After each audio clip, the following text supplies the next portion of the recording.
Welcome to Salento with love, episode 3 of Palazzo Correos. Yes, a little bit of ding ding ding ding in the background, but I've just turned up ready to see what this episode 3 is gonna bring. We're gonna go from the garden, the interiors, the plumber starting to work, and as I approach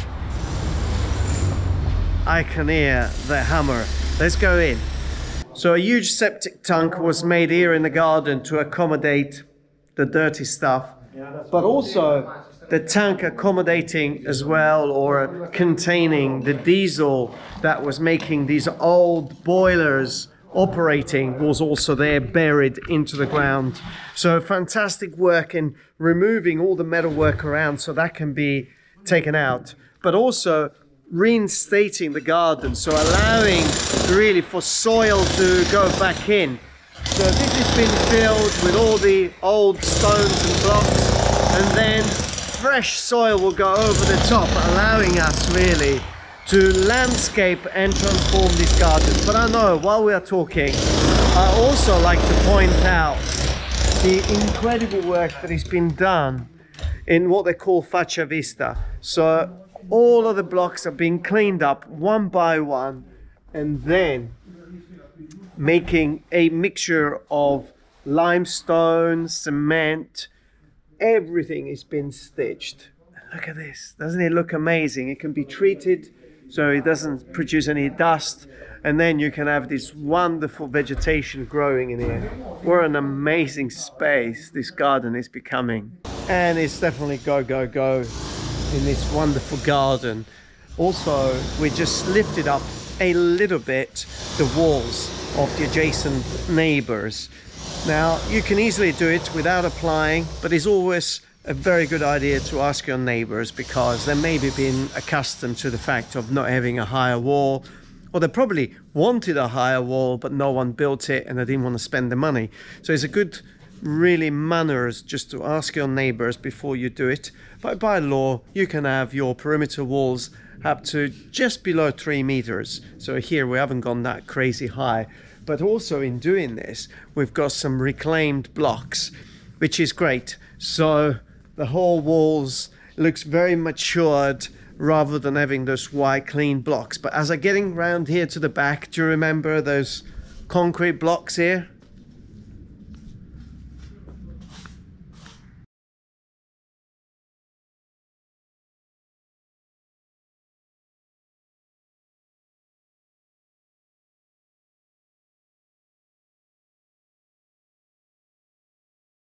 Plumbers are on site, and actually started from a very interesting place. The cistern, this original cistern, it's really incredibly large. It goes underneath the building, underneath the garden, and it contains hundreds and thousands of liters of water. They've probably been in there for a long time. So the first thing to do is to clean it all up, get all the water out, and then see really the structure. So I would potentially go in there probably tomorrow when all this is dry and there is not rain forecasted, and I would see really what the structure is, and also making decisions like, do you really want to keep a cistern in the property? Because it could be really useful. It collects rainwater, and at the same time you can use it for your garden just by putting a pump.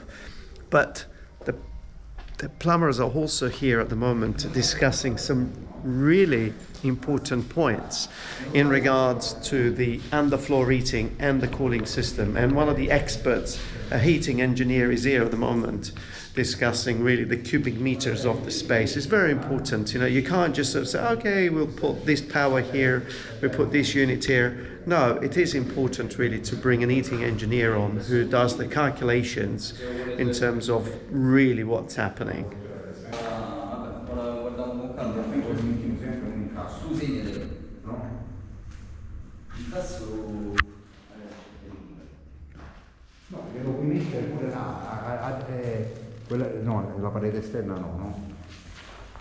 So one of the first things to do was to divert the water, the raining water, going into a cistern which is built underneath the house to where it should go, which is the street.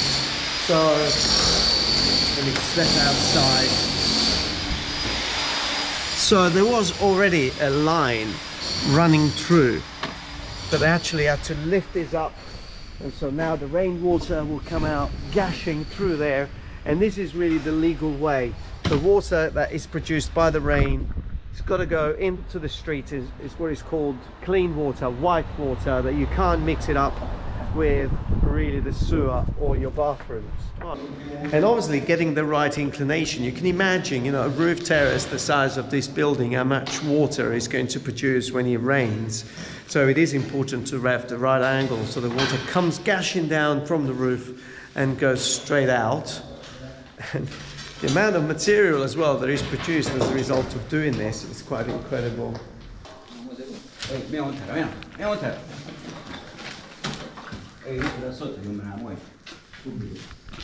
So this is also quite interesting, removing these old pipes which are made in cement and replace them with things that are a little bit more friendly. So a very important part of this job.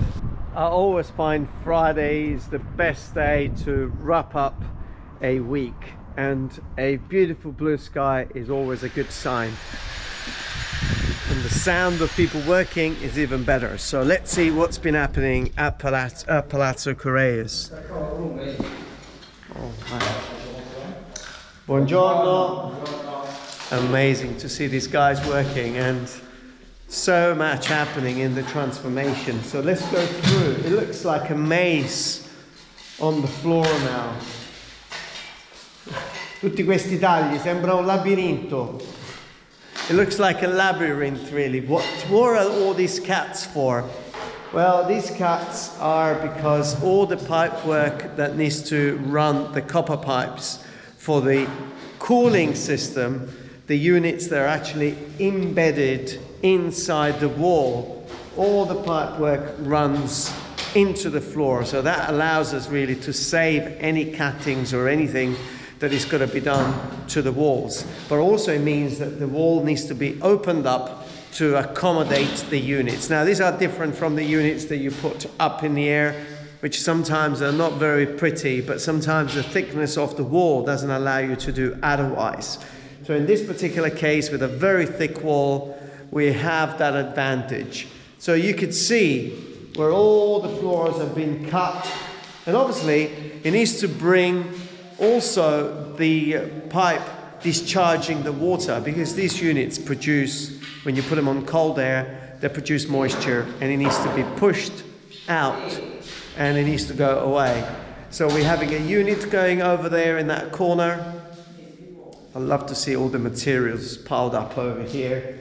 We have a unit that has been marked over there already, and all of this is doing that. And I love this X-Man cross here in between, and we have a unit that is going in there, and the hall is just getting prepared. While over here, where the kitchen is going to be, Paolo is working on the new soil stack servicing the kitchen. Kitchen is going to have an island in the middle with a sink, so you can see the fresh pipes have gone in, accommodating that. A little bathroom going over there, and the soil stack has already been put into position, and already been putting into position as well, servicing this bathroom here. Now I know that through this video 1, 2, 3, we haven't really gone upstairs yet, so I would like to share that gently as we start moving forward. At the moment the plumbers are concentrating to the downstairs, and well, let me tell you, there's quite a lot of work to do. Also in preparation for the underfloor heating, this has been dug into the ground, and we have chosen a very good spot right underneath the stairs for the big manifold that needs to supply the system that is going to radiate the heat through the entire building. So, what can I say? Bello grande, Davide, no? No. No? Piccolino. Piccolino. Davide saying piccolino. Well, piccolino, but absolutely fantastic. Well, I hope you've enjoyed this episode. So many little things are coming together, and at this stage I know sometimes people get a little bit scared. So much rubble, so much mess, so much breaking down. But ultimately, everything comes back together if you have the right vision and you have a good control as well over the site. So I hope you've enjoyed this episode 3 of Palazzo Correos. Subscribe to the channel, press the little bell, stay with us, leave a comment below, and stay safe wherever you are.